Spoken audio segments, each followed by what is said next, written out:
Assalamualaikum warahmatullahi wabarakatuh. Halo teman-teman, kembali lagi dengan saya Vanesia Anggraini dari jurusan Kimia Listrik SMK PGRI 3 Malang. Bagaimanakah kabar kalian? Semoga kalian baik-baik saja. Di sini saya akan menjelaskan secara singkat pengertian limbah padat dan bagaimana cara menanganinya. Apa sih limbah padat itu? Pengertian limbah padat. Limbah padat adalah sisa suatu kegiatan atau usaha.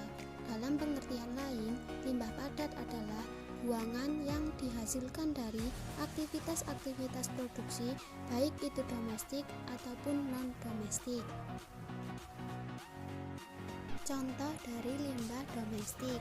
Contohnya adalah limbah rumah tangga, limbah pasar, limbah sekolah, limbah pusat keramaian, ataupun lain sebagainya.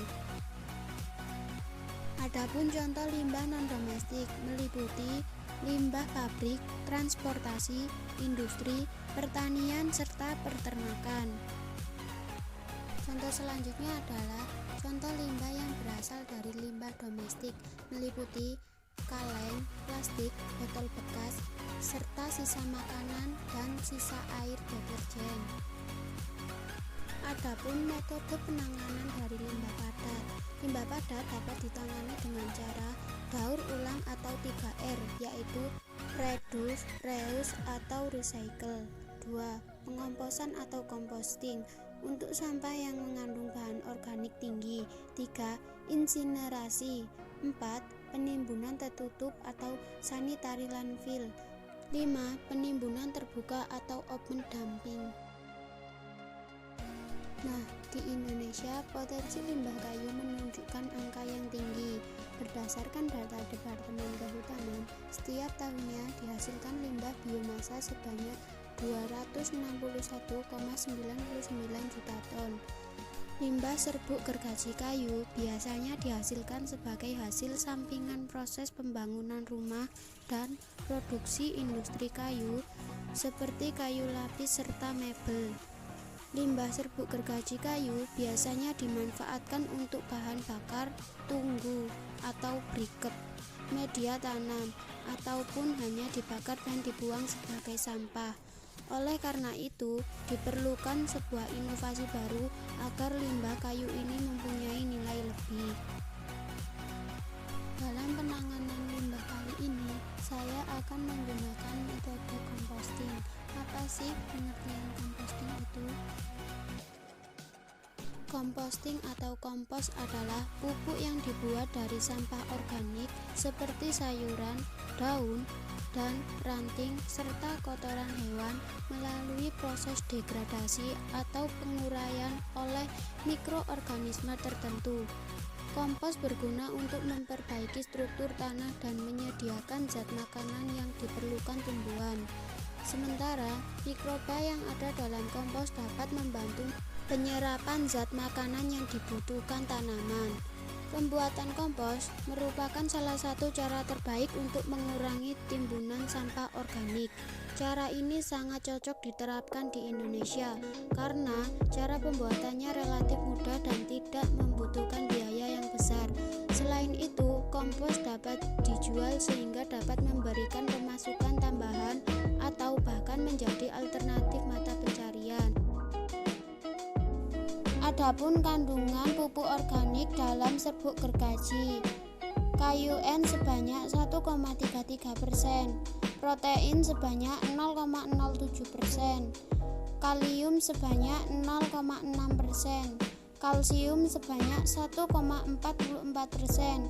magnesium sebanyak 0,2%, serta mengandung besi, zinc, tembaga, dan mangan. Nah, di sini saya akan mempraktikkan proses pembuatan pupuk kompos alami dari serbuk gergaji dengan metode composting. Pertama-tama, siapkan serbuk kayu gergaji yang akan digunakan. Setelah itu, lakukan pengayakan untuk memisahkan serbuk gergaji dengan tatal.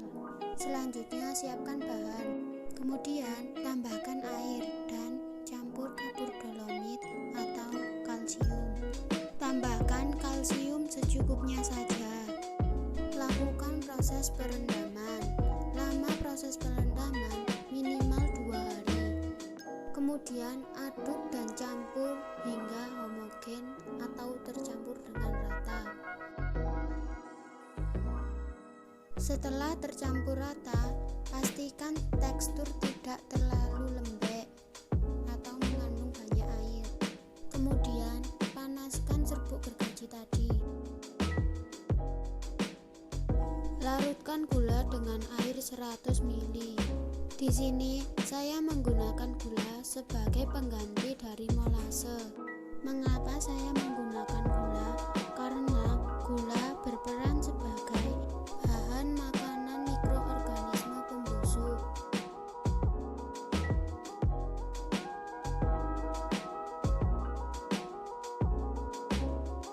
Setelah gula larut, campurkan larutan tersebut ke dalam serbuk gergaji.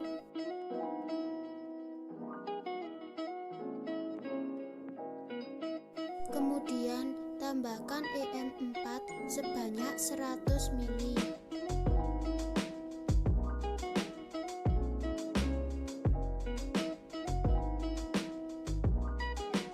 Tuangkan larutan EM4 di atas serbuk gergaji. Setelah itu, mixing serbuk kayu gergaji. Untuk proses mixing larutan probiotik serbuk kayu gergaji sebaiknya dilakukan tidak terlalu basah. Langkah terakhir, masukkan serbuk kayu gergaji tersebut ke dalam tong atau karung.